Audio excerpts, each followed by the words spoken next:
a lot of you know that I am going to college and I'm studying to be a counselor. So I'm what they call an intern counselor. So that means that I'm practicing being a counselor to children. Sit down correctly, please. And this book that we're going to read today is called The Last Stop on Market Street. And it's about a grandmother and how her grandson changes his perspective once he walks down the street to the market. Who knows what a marketplace is? What's a market, Matthew? It's where there's a lot of where it has food, everything, what you want. Yes. Avian? A store. It's a store. Yes, that's exactly. You both are correct. So you're right. So we're going to read this. What did you need, AJ? Like a toy store, like a toy store. You know, most marketplaces have a variety. They will have clothes, they will have groceries, and sometimes they do have toys as well. So you are correct. Sometimes they have all. But this is the name of the book. It's called Last Stop on Market Street. And you can see how they took a bus to go to the market. How many of your parents own a vehicle? They have a car. Most of you have cars, but this little boy is a little different. So let's read what they have to say, and I'll show you pictures. See him with his grandmother? Can you see? Do not pull on my carpet, please. Last stop on Market Street. The words are written by Matt de la Pena, but the pictures were drawn by Christensen Robinson. And she wrote this book, or they wrote this book. It says, for Luna and her two grandmas.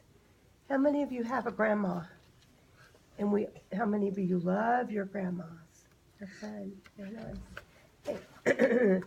CJ is the little boy's name. CJ pushed through the church doors and skipped down the steps. The outside air smelled like freedom. It also smelled like rain, which freckled on CJ's shirt and dripped down his nose. Have you ever walked in the rain and the rain kind of got on your face a little bit? That's what was happening to him. Can you see that picture good? Let's look at it again.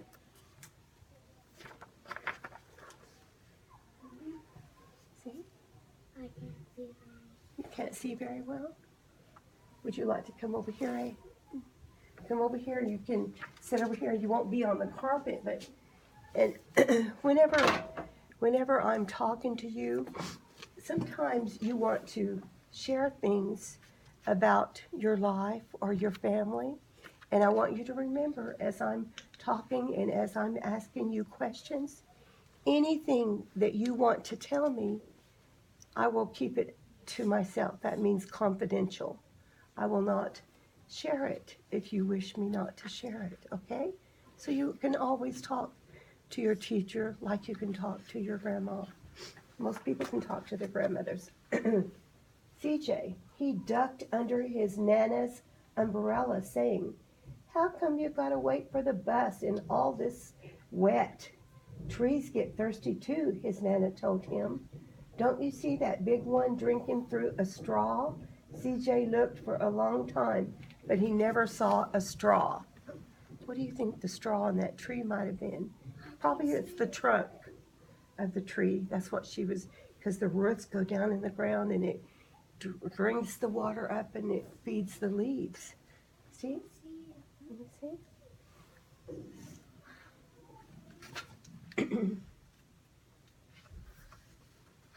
From the bus stop, he watched water pools on flower petals. He watched rain platter against the windshield of a nearby car. His friend Colby climbed in seat and gave CJ a wave and drove off with his dad. Nana, how come we don't have a car?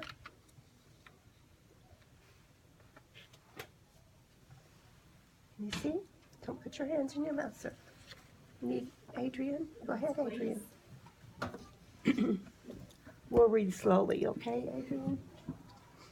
Okay. Boy, what do you need a car for? We got a bus that breathes fire, said old Mr. Dennis, who always has a trick for you. He must have rode the bus with them. The bus creaked to a stop in front of them. It sighed and it sagged, and the doors swung open. How many of you have ever rode a bus? Yeah, it's different the way the doors open than a regular car, and it makes different noises. But see, this is the bus they rode. Can you see? Okay. What's that I see? Mr. Dennis asked. He pulled a coin from behind CJ's chair and placed it in his palm. Nana laughed her deep laugh and pushed CJ along. They sat right up front. The man across the way was tuning a guitar. An old woman with curlers had butterflies in a jar. Nana gave everyone a great big smile and said, "Good afternoon." She made sure that CJ did the same. Remember we were talking about how important it is to be nice and to be friendly? She was being friendly and she was showing CJ how important it was to be friendly. Move your hands and quit that. The bus lurched forward and stopped. Lurched forward and stopped. Nana hummed as she knitted. How come we always gotta go here after church? CJ said. McGill and Colby never have to go nowhere. I feel sorry for those boys, she told him. They'll never get a chance to meet Bobo or Sunglass Man. I hear Trixie got herself a brand new hat. CJ stared out of the window, feeling sorry for himself. He watched as the cars zipped by each other, and he watched a group of boys on the curb with bikes. Not right now, sir. Can you see?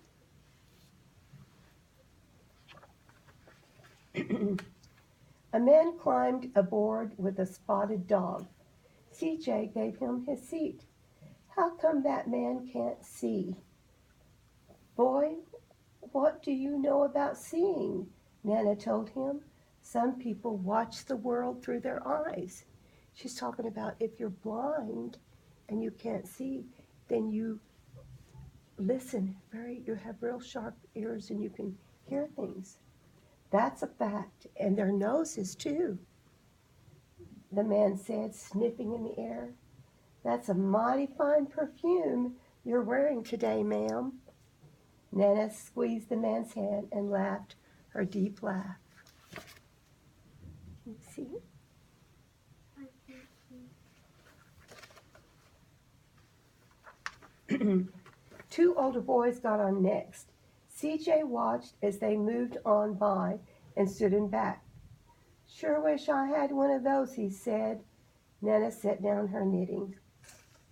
What for? You got real life living things sitting across from you. Why don't you ask the man if he'll play you a song? CJ didn't have to. The guitar player was already plucking the strings and began to sing. To feel the magic of music, the blind man whispered, I like to close my eyes. And Nana closed her eyes too. So did CJ. So did CJ and the spotted dog. Look, the dog's even closing his eyes. I couldn't see it. See the dog down here? He's closing his eyes. Not right now. I can't see. You're fine. I'm showing the picture setting. Okay. Not right now, please. Okay. And in the darkness, the rhythm lifted CJ out of the bus and out of the city, and the busy city. He in his mind, because he had his eyes closed. He saw sunset colors swirling over casting waves. He saw a family of hawks slicing through the sky, saw the old woman's butterflies dancing free in the light of the moonlight.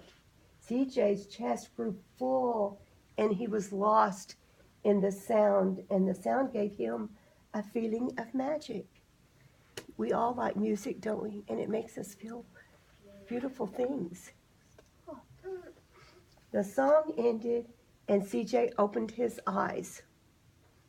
Everyone on the bus clapped, even the boys in the back. Nana glanced up at the coin in CJ's palm, and CJ dropped it into the man's hat. Because some people, when they play and they're blind, then they put their hat down and you give them money for their song. Last stop on Market Street, Mr. McDinnis called.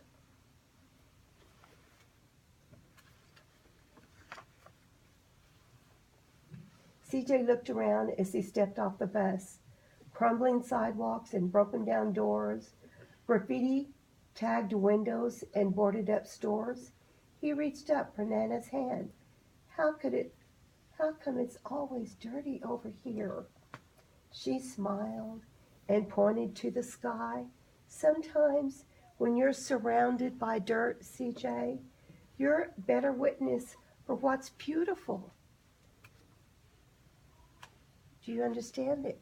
Sometimes you look around and instead of looking at what's dirty, you can look around and see beautiful things. That's what she was trying to tell him. CJ saw the perfect rainbow arching over their soup kitchen. He wondered how his Nana always found beautiful where he never even thought to look.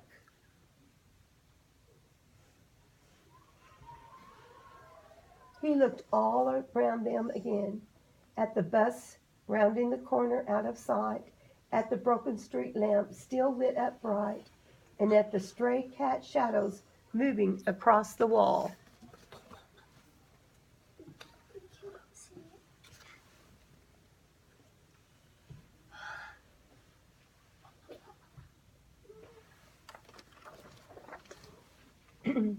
When he spotted their familiar faces in the window, he said, "I'm glad we came." Because they'd come to the market a lot, so he remembered seeing a lot of their friends. Adrian, look at the book, please. He thought his Nana might laugh, her deep laugh, but she didn't. She patted him on the head and told him, "Me too, CJ. Now come on." You know what a soup kitchen is? Yeah. It's where the homeless and people don't have food, and they can come to the soup kitchen and they will be served delicious hot food. So there were people that needed them. So she taught CJ all of the things that we talked about. She taught CJ how to be kind, how to be friendly, how to be brave, and how to be wise, didn't she? Yes. So, do you have a question, Deshawn? Last time I went to Thailand and they cooked their food on the table. Oh, yeah? Mm-hmm. Okay. AJ? My little baby brother's name is CJ. Oh, it is CJ? Okay. Yes, Colt? Have you done that name, Buckwheat? Name what? Name Buckwheat. Oh, okay. Well, I don't think that has a lot to do with this, but what do you think that of all the things we talk about that you feel like that you have and that you use, are you friendly to others? Yes. Are you kind to others? Yes. And are you able to, if your mother says or your dad says, you get in there and clean up your room, are you able to be grateful or does it upset you? It upsets me. Sometimes it upsets us, but we have to look around and think we should be grateful.